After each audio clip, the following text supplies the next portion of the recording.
RDL 24 News, Madame, Monsieur, bonsoir. Heureuse de vous retrouver pour cette nouvelle édition à la une de l'actualité.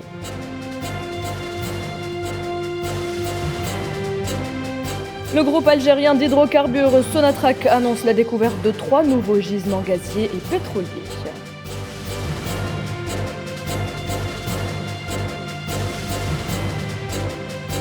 Plus de 9 millions d'électeurs tunisiens se rendent aux urnes pour voter la nouvelle constitution aujourd'hui.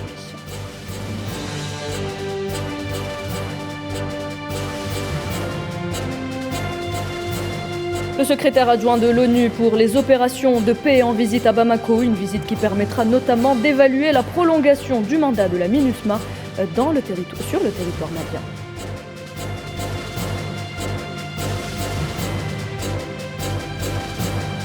Nucléaire iranien, alors que Riyad joue les intermédiaires entre Washington et Téhéran, les autorités iraniennes affirment ne pas agir à la hâte face aux pressions occidentales.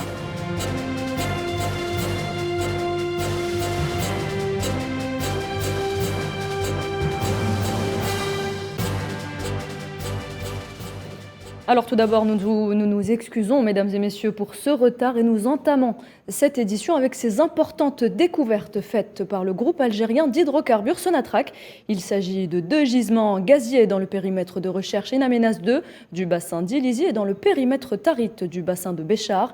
L'autre découverte concerne un gisement pétrolier. Elle a été faite en partenariat avec la société italienne d'hydrocarbures Eni dans le périmètre de recherche SIF Fatima 2 situé dans la région nord du bassin de Berkine.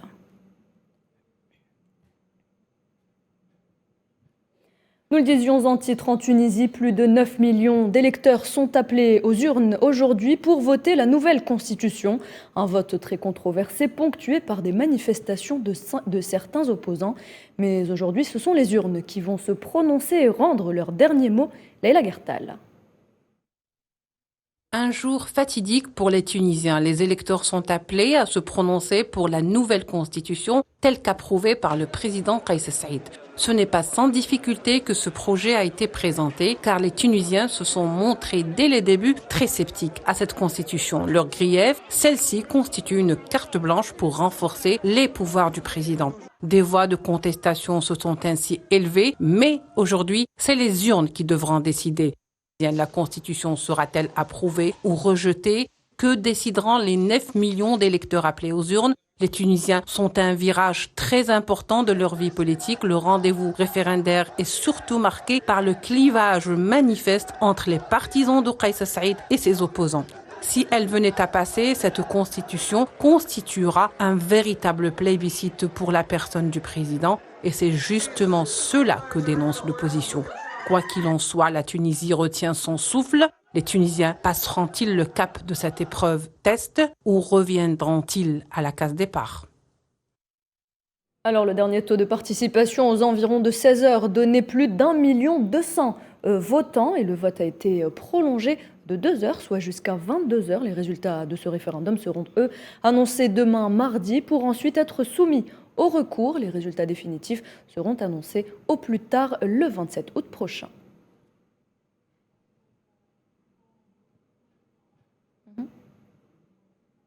Et pour revenir sur ce référendum très important pour la Tunisie, nous avons en direct avec nous Monsieur Anis Morahi. Bonjour. Bonjour, merci pour l'invitation. Merci à vous, merci d'avoir accepté d'être avec nous. Je rappelle, donc vous êtes journaliste universitaire. Les Tunisiens ont voté aujourd'hui après les contestations qui se sont donc tenues hier. Pensez-vous que le oui risque de l'emporter lors de ce référendum, monsieur? Les Tunisiens continuent de voter parce que vous venez de le dire dans votre VTR. Effectivement, ça se termine à 22 heures. On n'a jamais vu ça auparavant. Donc d'habitude, on termine à 18 heures.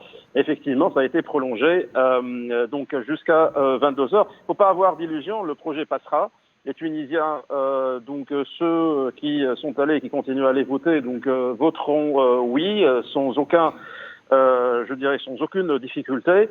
Et je pense que ce projet passera avec toutes les controverses qu'il comporte, avec donc cette opposition également qui crie donc au scandale par rapport à tout le processus qui a été initié depuis le 25 juillet 2021.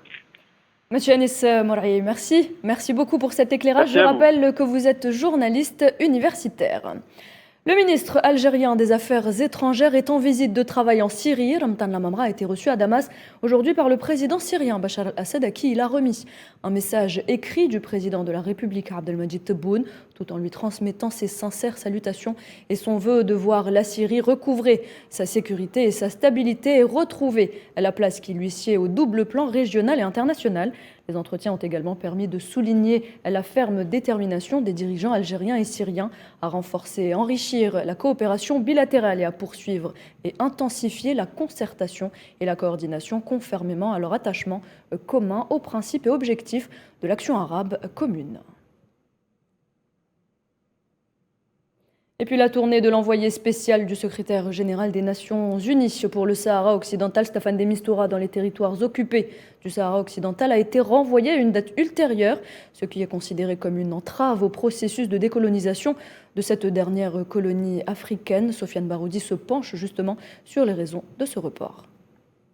Les entraves marocaines au processus de décolonisation du Sahara occidental se poursuivent.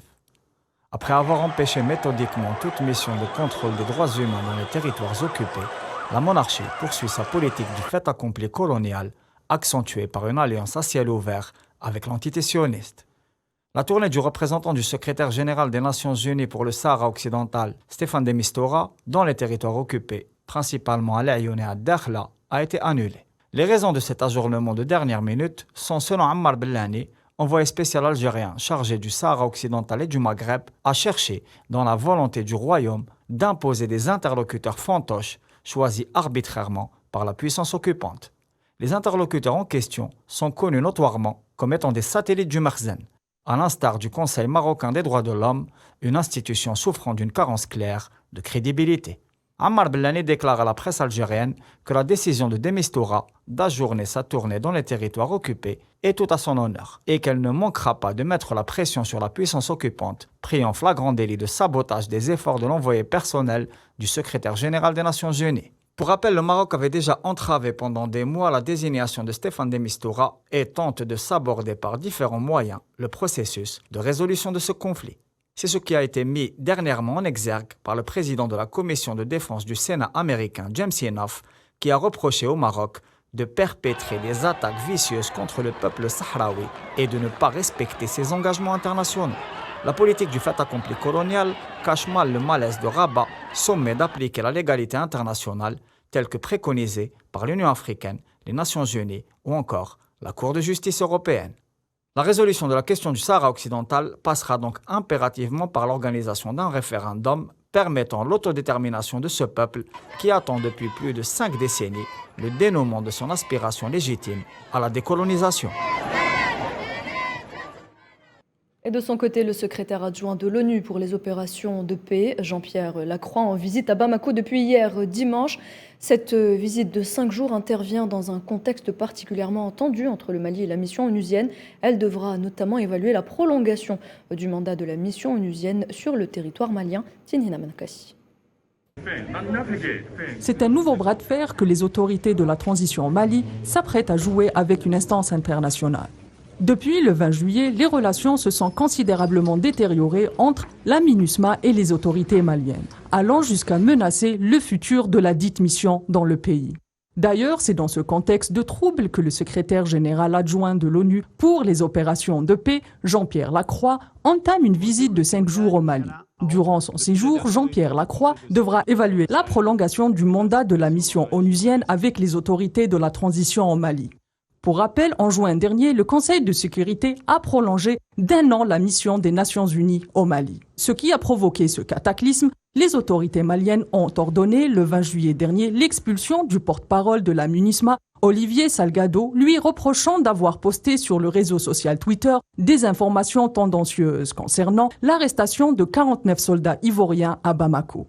Outre le dossier ivoirien et l'expulsion d'Olivier Salgado, les deux parties devront sans doute aussi se pencher sur le gel des rotations de la MINUSMA sur le territoire malien.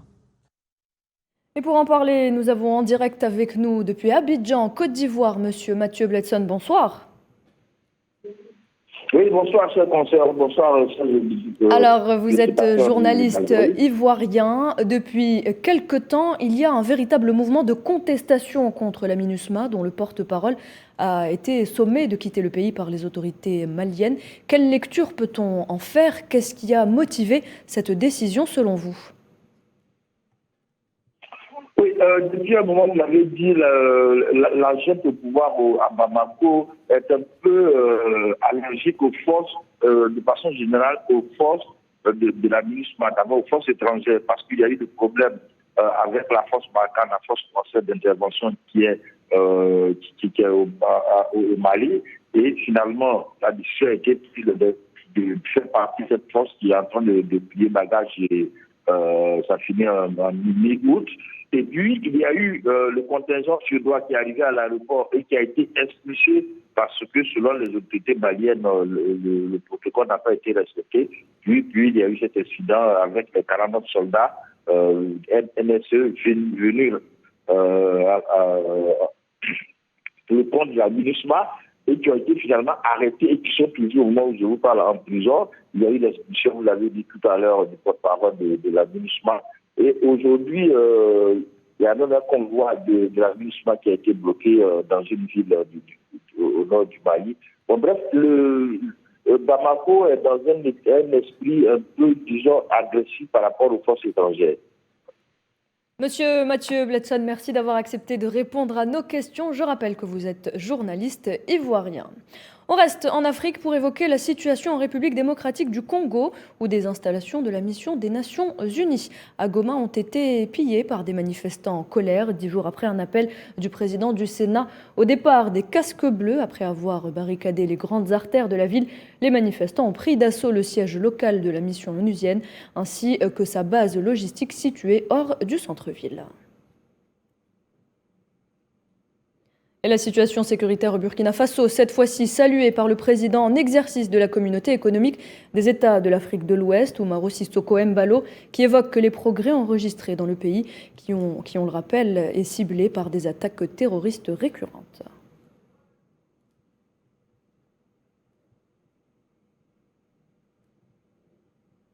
Et les Camerounais se préparent à recevoir Emmanuel Macron pour une visite de 3 jours dans le pays. Il s'agit de la première sortie du président français en Afrique depuis sa réélection en avril dernier. Elle intervient à l'heure où la France entreprend de rénover ses partenariats militaires sur le continent pour se maintenir dans la compétition stratégique.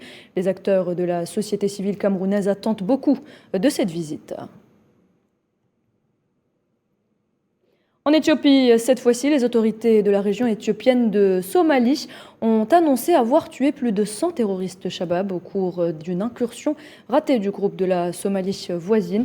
Un groupe armé Shabab entré dans la zone d'Afder de la région 4 jours plus tôt a été entièrement exterminé. 13 véhicules utilisés par ces terroristes ont également été détruits.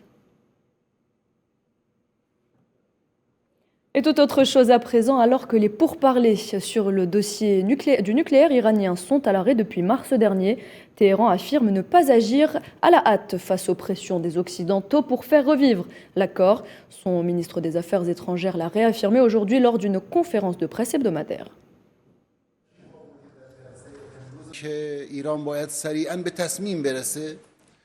Ils exigent que l'Iran prenne rapidement une décision, insistant que le temps est limité, que l'Iran doit répondre rapidement, mais l'Iran n'agit pas à la hâte. L'Iran ne sacrifiera pas les intérêts fondamentaux du pays et de la nation dans un processus précipité. Si les États-Unis agissent comme l'Iran de manière constructive et de bonne foi, et réagissent positivement aux initiatives positives de l'Iran, nous pensons que nous sommes proches d'un accord. Le dossier du nucléaire iranien pourrait se tailler une bonne part des pourparlers entre Iraniens et Saoudiens. Justement, des signes de réchauffement entre l'Iran et l'Arabie saoudite apparaissent. On se doutait que les deux pays entretenaient via des canaux diplomatiques secrets des échanges autour de la situation au Yémen, par exemple. Rien en tout cas d'officiel, puisque les deux parties l'ont toujours nié. Et bien, chose révolue peut-être. Une rencontre cette fois publique devrait avoir lieu à Bagdad prochainement. Téhéran émet l'espoir d'un rétablissement du dialogue rompu depuis 2016. Quelles en seront les conséquences pour la région? Élément de réponse avec Karim Bouaziz. Cela semble se confirmer. L'entente officielle après 6 ans de rupture entre les deux puissances régionales que sont l'Iran et l'Arabie saoudite. Une rencontre est d'ores et déjà organisée à Bagdad à une date non encore communiquée par les deux parties. D'après le chef de la diplomatie irakienne, Fouad Hussein, qui rajoutera en disant que celle-ci répondait aux vœux du prince héritier Mohammed Ben Salman. On le savait que la capitale Bagdad recevait en catimini, et ce depuis une année, les deux délégations pour renouer un dialogue sur différents dossiers. 5 cycles de négociations auraient été tissés entre Téhéran et Riyad, mais toujours dans le plus grand secret. Chose inédite cette fois, l'ultérieur sera en public et surtout entre les deux ministres des Affaires étrangères. La dernière prise de langue entre les deux parties remonte au mois d'avril, réunissant des membres du haut responsable du Conseil suprême iranien et le numéro 1 du renseignement saoudien. Signe d'une volonté commune de mettre un terme à ce que les spécialistes appellent la guerre froide du Moyen-Orient, qui met sous tension toute la région déjà si alambiquée. Pour mémoire, l'Arabie saoudite et l'Iran ont rompu leur lien en 2016 après l'attaque de missions diplomatiques saoudiennes en réponse à l'exécution auparavant d'un chef religieux. Pourtant, les deux puissances rivales, nonobstant leurs bras de fer nombreux sur le terrain, Yémen, Syrie, Liban, Irak et ailleurs, ont souvent exprimé leur volonté de surmonter leurs divergences. D'où une première rencontre qui date d'avril 2021. Le ministre iranien des Affaires étrangères Hossein Emir Abdullahian, de son côté lors d'une interview, a émis la volonté qu'il était temps que les négociations aboutissent à un niveau politique pour enfin des relations diplomatiques dites normales. Le géant gazier russe annonce qu'il réduira drastiquement dès mercredi à 33 millions de mètres cubes quotidiens les livraisons de gaz russe à l'Europe via le gazoduc Nord Stream, soit environ 20% des capacités du gazoduc contre environ 40% actuellement. La Russie qui a déjà, rappelons-le, coupé à 2 reprises le volume de ses livraisons en juin dernier, en disant que le gazoduc ne pouvait fonctionner normalement sans une turbine qui était en réparation au Canada et qui n'était pas revenue en Russie à cause des sanctions imposées par les Occidentaux à la suite de l'opération russe en Ukraine. L'Ukraine qui s'attend à la reprise des exportations de céréales dès cette semaine. Un centre de coordination sera justement mis en place à Istanbul dans les prochains jours. Les explications de Khalden Batash. L'accord sur les exportations de céréales ukrainiennes serait en voie de concrétisation. Kiev annonce que les premières cargaisons devraient pouvoir prendre la mer dès cette semaine. Nous nous attendons à ce que l'accord commence à fonctionner dans les prochains jours. Nous prévoyons qu'un centre de coordination sera mis en place à Istanbul dans les prochains jours. Nous préparons tout pour commencer dès cette semaine. Cette information intervient au moment où la Russie fait face à de nouvelles accusations d'entrave à l'accord signé vendredi dernier en Turquie sous l'égide de l'ONU, suite aux frappes ayant ciblé le port ukrainien d'Odessa. Selon le porte-parole du Kremlin, Dmitri Peskov, les bombardements en question ont visé des infrastructures militaires totalement indépendantes des terminaux d'exportation de céréales. En déplacement en Égypte, le chef de la diplomatie russe Sergueï Lavrov a dénoncé des tentatives d'imputer à la Russie les origines d'une éventuelle crise alimentaire. Une fausse histoire que je voudrais mentionner ici et qui est importante pour cette région est ce qu'on appelle la crise alimentaire mondiale, que l'on attribue carrément et inconditionnellement à la Russie, comme si la crise alimentaire avait commencé le jour où nous avons lancé notre opération militaire spéciale en Ukraine. La crise liée au secteur céréalier, notamment le blé, serait donc proche de connaître son dénouement, après avoir provoqué d'importantes fluctuations des cours, mais également impacté les stocks mondiaux, sérieusement entamés dans certains pays, réputés pour être de gros consommateurs. À noter que l'accord signé vendredi entre Moscou et Kiev prévoit des couloirs sécurisés pour la circulation en mer Noire des navires marchands.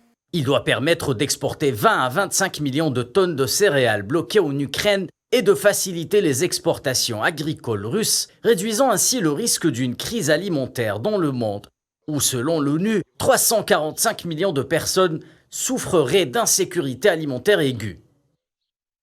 Un mot sur les cours du blé et du maïs qui rebondissent de manière notable ce lundi après leur lourde chute enregistrée vendredi dernier. Cette hausse serait imputable au bombardement ayant touché les infrastructures militaires au niveau du port ukrainien d'Odessa. Peu avant 12h30, le blé Euronext à échéance décembre 2022 montait de 5,25 € la tonne à 317,75 € la tonne, tandis que le contrat à septembre 2022 s'appréciait de 7,25 € la tonne à 333 € la tonne. Par ailleurs, la signature d'un accord entre l'Ukraine, la Russie, la Turquie et les représentants des Nations Unies a rassuré les marchés américains, amenant ainsi les cours de céréales à Chicago à marquer un net repli. Lotfi Rennaout, bonsoir. Bonsoir. Alors vous êtes docteur en sciences de l'aliment et en biotechnologie à l'université de Toulouse. Merci d'accepter d'être avec nous aujourd'hui. Pensez-vous que l'on soit arrivé actuellement au dénouement de la crise de céréales dans le monde ?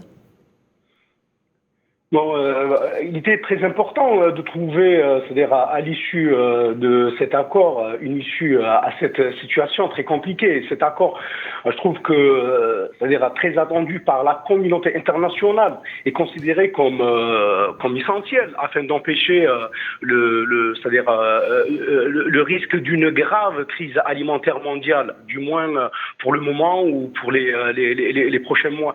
Car on parle aujourd'hui de plus de 20 à 25 millions de tonnes de céréales entre le blé et le maïs ne peuvent pas être exportés du fait de ce blocus. Surtout, et aussi les produits agricoles bloqués en Russie, à savoir les engrais. Il s'agit donc sans doute d'une grande composante de cette crise, car les deux, c'est-à-dire la Russie et l'Ukraine, jouent un rôle très important dans le maintien de l'équilibre alimentaire mondial. Donc c'est fondamental pour les pays qui se trouvent actuellement dans cette situation critique, ou une situation critique et qui ont le plus besoin de ces céréales, le maïs, le blé tendre, l'huile, etc. Donc, et aussi pour l'Europe aussi, hein, car la moitié du maïs européen importé vient de l'Ukraine, et aussi les engrais, tous les intrants qui ont besoin les agriculteurs pour procéder et préparer la prochaine campagne. Donc dans ce contexte, surtout dans ce contexte actuel, après 5 mois de guerre, ce qui a pénalisé largement les producteurs des deux pays, puisque les produits agricoles sont bloqués depuis des mois dans les silos, c'est-à-dire la récolte de l'année dernière, et les engrais aussi, donc ce qui a engendré une crise extrêmement grave sur le plan économique, vu la flambée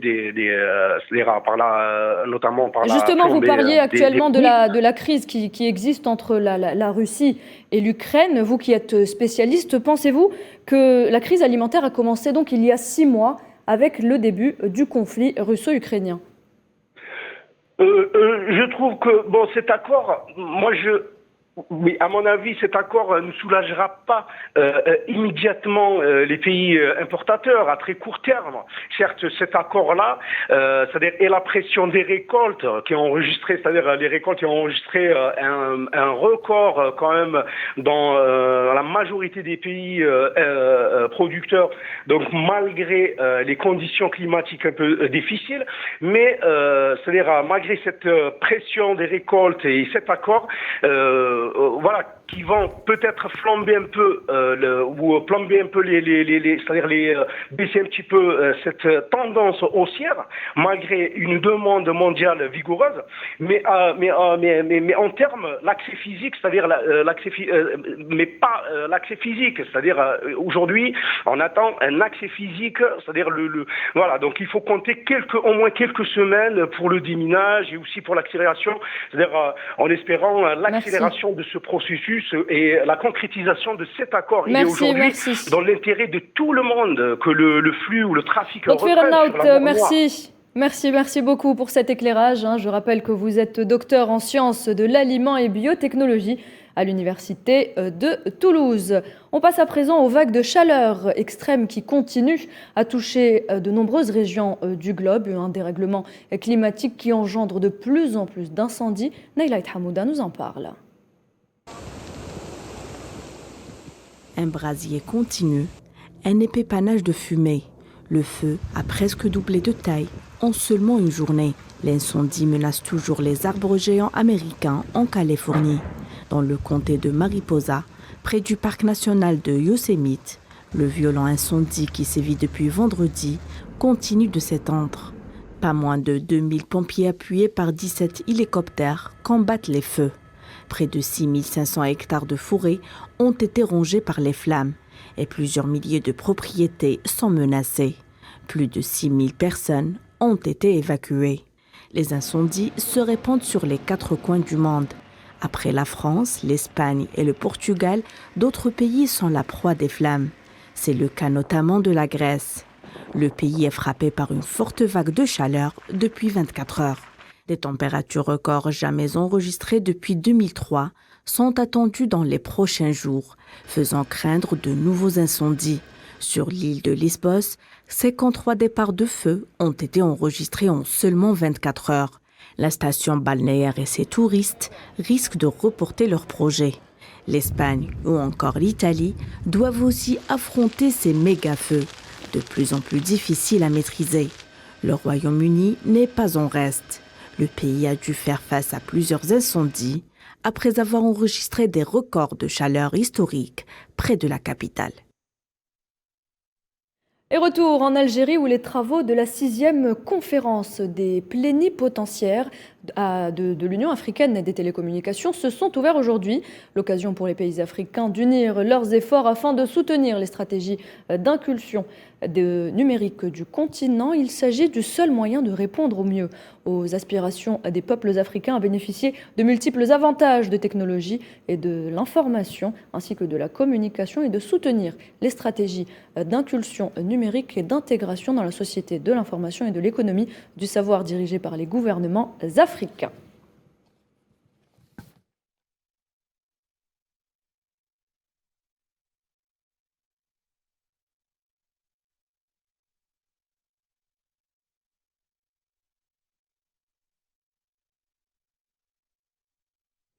Et puis les photos d'Andrew Studer ont fait le tour de la toile. Le jeune photographe américain est allé à la découverte du Sahara algérien, un Sahara qu'il a photographié sous toutes ses facettes et qui rappelle, selon lui, la planète Mars. On admire le paysage.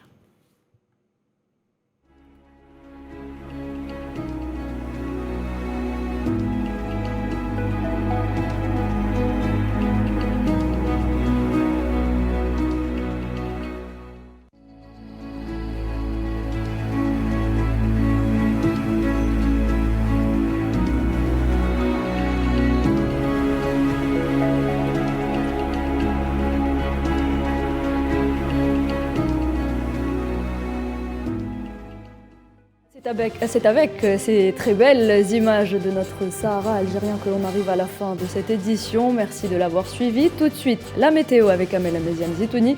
Très bonne suite des programmes sur Al24 News. Plus d'informations, suivez-nous sur nos différents réseaux sociaux. Scannez tout simplement le QR code qui s'affiche en bas de votre écran. À demain 19h.